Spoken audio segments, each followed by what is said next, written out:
Good morning. It is Thursday, the 14th of May. I'm Maeve McMahon, and this is Europe Today. That's your daily digest of European news and context, live here on Euronews. Coming up, in the context of trade tensions with China and a war in the Middle East that has infuriated the Chinese, Donald Trump is in Beijing for tough talks with the Chinese President Xi Jinping.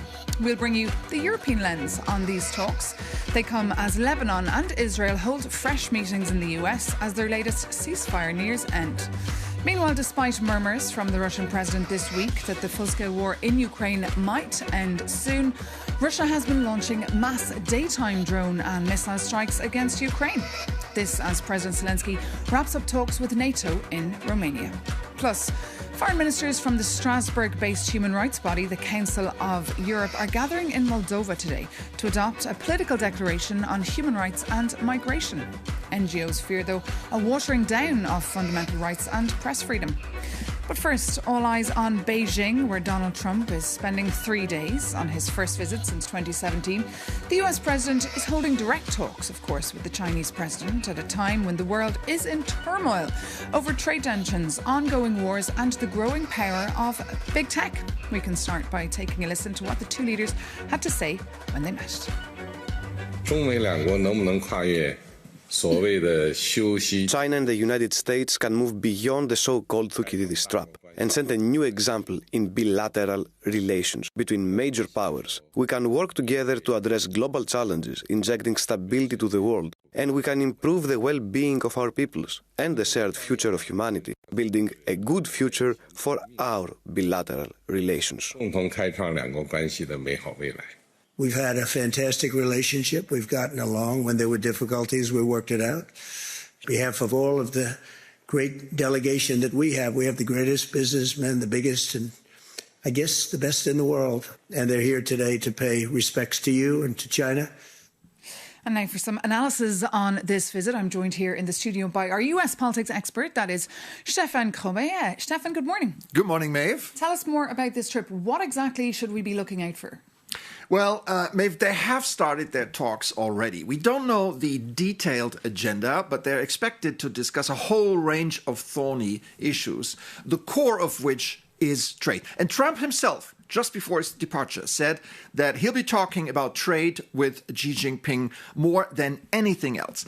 Now, Trump is flanked by 17 CEOs of big American corporations, Elon Musk among them, and he's seeking to strike deals with China to have them buy more American products, from food to aircraft. Remember, the trade war with China that Trump started has sent the bilateral trade into freefall and forced companies from both sides of the Pacific to regroup.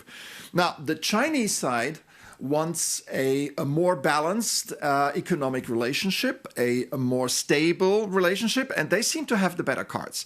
They are sitting on most of the world's rare earth reserves that are used for basically every tech product that has a battery. They control the critical supply lines, and they have invested heavily in green tech, in green energy. And that makes them suffer much less than other countries from the current energy crunch and the recent spike in oil prices due to the war in Iran. And this is where Trump's problems start. The Iran war that he triggered more than 2 months ago has led to a global energy crunch, sky-high oil prices and gas prices, and plummeting approval ratings at home. So he doesn't seem to have a strategy to end the war in Iran, and now he wants the Chinese to help him find a diplomatic solution. But so far, Beijing has shown very little interest to wade into this conflict that they consider entirely to Washington's making. Instead, Xi prefers to let the US embroil itself in another Middle East war.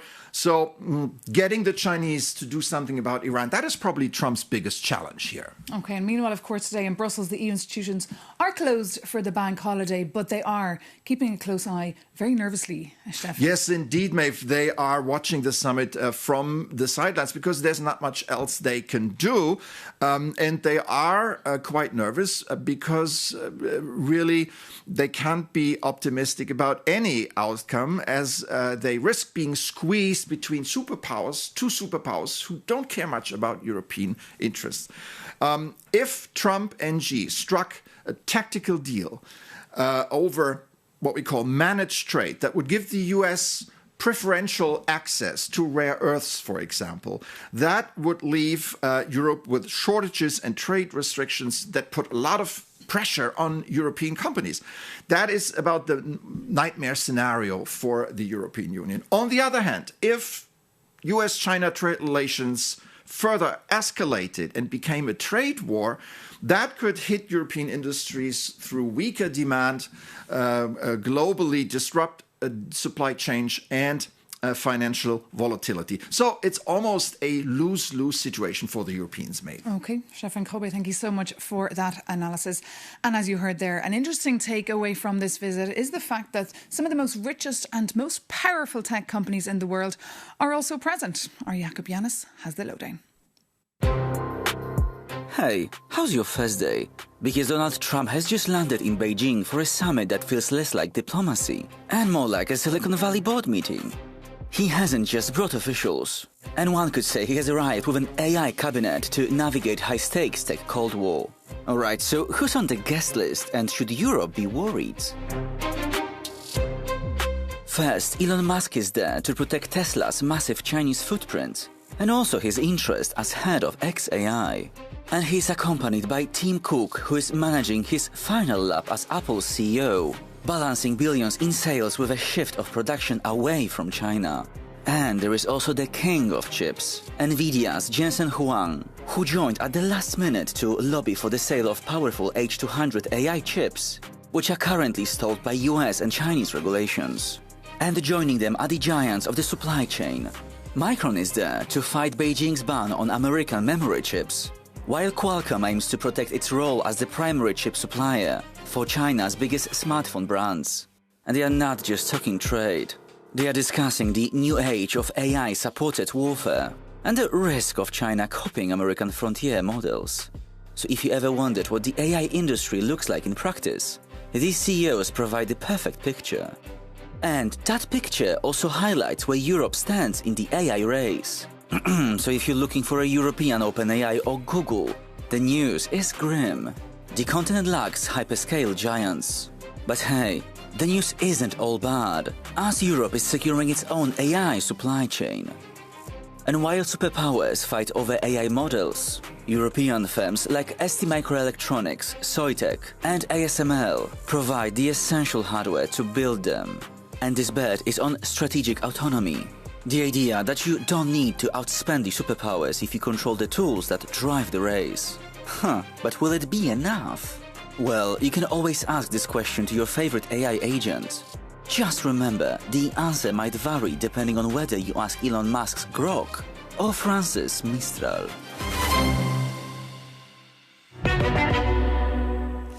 That was Jakob Yanis, of course, reporting for us there. And now to take a closer look at what's at stake for the EU, we can bring in Michael Bloss, a German MEP from the Green Party, an MEP who's working very closely on EU-China relations. So we're thrilled to have you with us. Good morning. And of course, we're hearing, Donald Trump saying we're the two superpowers, referring to the US and China. So where does that leave the European Union? Sandwich somewhere in the middle? That's true. It is a moment where Europe has to realize that it is not sitting at a table when the two superpowers speak about very important things that is also determining Europe's fate. So they're shaking hands over the heads of European leaders, and we have to understand that only when Europe speaks with one voice, when we are better coordinating in our China policy, but also in our US policy, we can have an influence. Well, that is the issue. You said Europeans are not around the table, and everyone says if you're not on the table, you're clearly on the menu. How can the EU and the 27 countries survive in this world where Washington and Beijing are cutting deals over Europe's head and neither obviously caring about the climate, the environment or privacy issues? Well, it seems that we have to realize that it's difficult to survive if we're not speaking with one voice. But it's really, Europe is squeezed, as it was said already. There is a trade war with the US happening, but also if we look at our trade relations with China, this has really turned around now. There is a trade deficit of 360 billion euros. So the question is for us, how do we get more autonomy and more sovereignty? And I think the answer is, as I said already, speaking with one voice. It's very difficult, especially looking at the member states, and China is doing this divide and conquer policy. But it also means, for instance, with regards to energy imports, energy policy, becoming sovereign by producing our own energy. And second, I think also rare earths. Europe is absolutely dependent for all its technology on rare earths. And also here we have to diversify and not being so dependent on China. And of course, Donald Trump is a very transactional president. How could deals being struck this week in Beijing impact negatively European industry? It was already said, when there is better relations between the US and China, that can result in less market access, for instance, from the EU to the Chinese market. However, I think I want to also discuss on another policy area, which is security. I think that's also very important, and it's interesting, or that there is a risk that the US is less focused on Taiwan. And we see that the main security risk for Europe currently is Russia's attack on Ukraine. We heard that tonight and yesterday there was this massive drone attack, and China is supporting Russia in this. If China would pull the plug on the war of Russia against Ukraine, that would really help us. But it seems that they are more entering into some kind of imperialist policies, and that's really also a problem for Europe.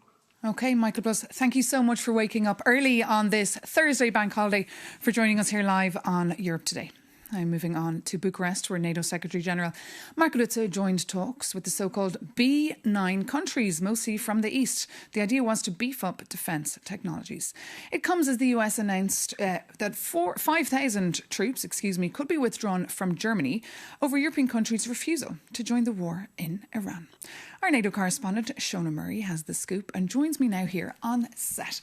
Good morning, Shona. Just first, tell us about these meetings. Well, the B9 meeting was in Bucharest, which is the Central and European countries like Romania, Hungary, the Lithuania, Latvia, Estonia and so on. And they were also joined by the Nordic countries, Sweden, Denmark, Finland and so on. Also President Zelensky was there, and Mark Rutte, Secretary General of NATO. So it was an important meeting to discuss European security and joint drone production. But Mark Rutte, the Secretary General, was also asked about this rift with Donald Trump that's ongoing with NATO. He said NATO allies have gotten the message over Iran, but not quite true, because if you look at Trump's message yesterday to reporters, he said that NATO was very disappointing to me. NATO was not there when we wanted them. We don't need NATO, but if we need them, they just weren't there. So you can see that's ongoing. But lots of sources I've spoken to said that really Donald Trump is trying to distract from what is not very successful war in Iran.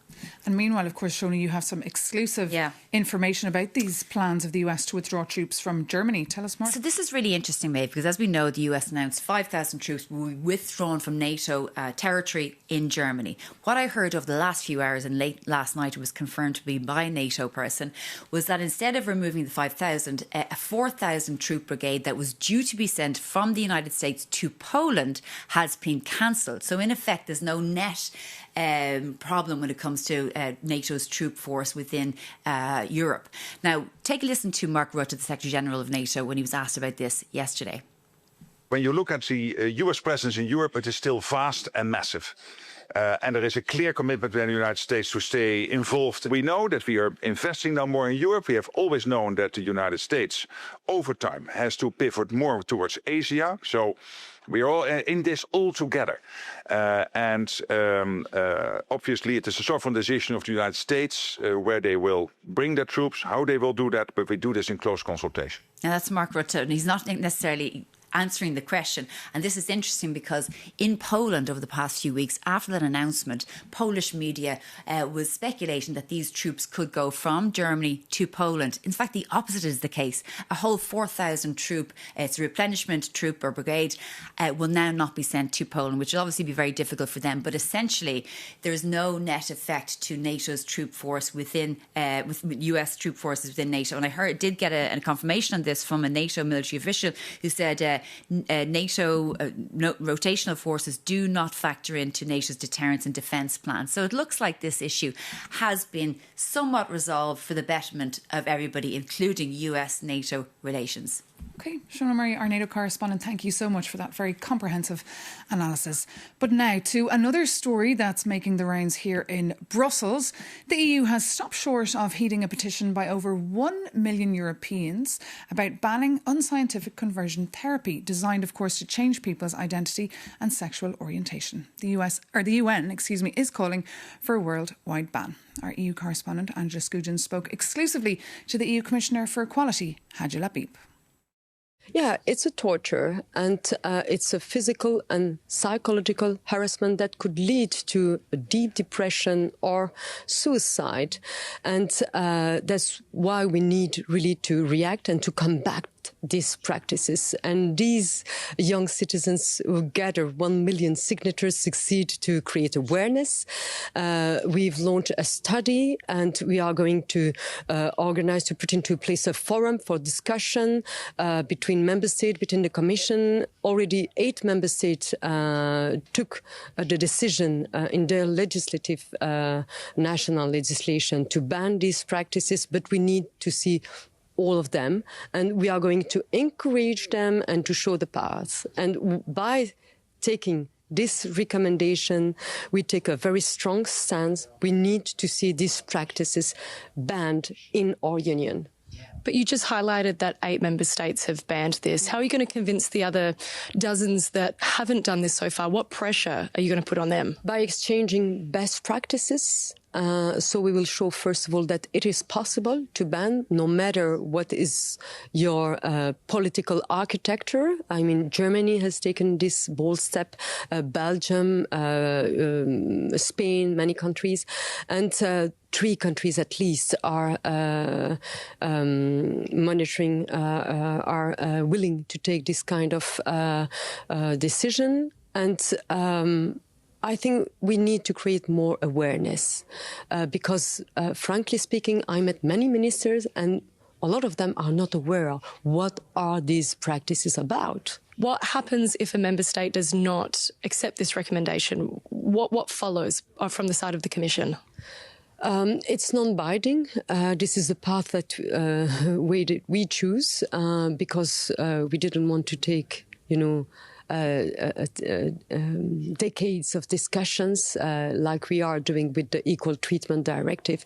So we prefer to build on the goodwill, on awareness, and on the fact that if we still believe that our union is a union of freedom, of expression, of equality, we need to ban these practices. Angela Scugins there speaking to the Belgian EU Commissioner Hadja Labib.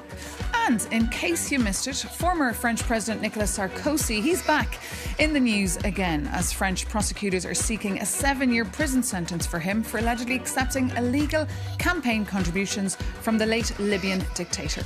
A verdict is expected on November 30th. You can read more about that story and any other stories we're covering for you here on Euronews.com.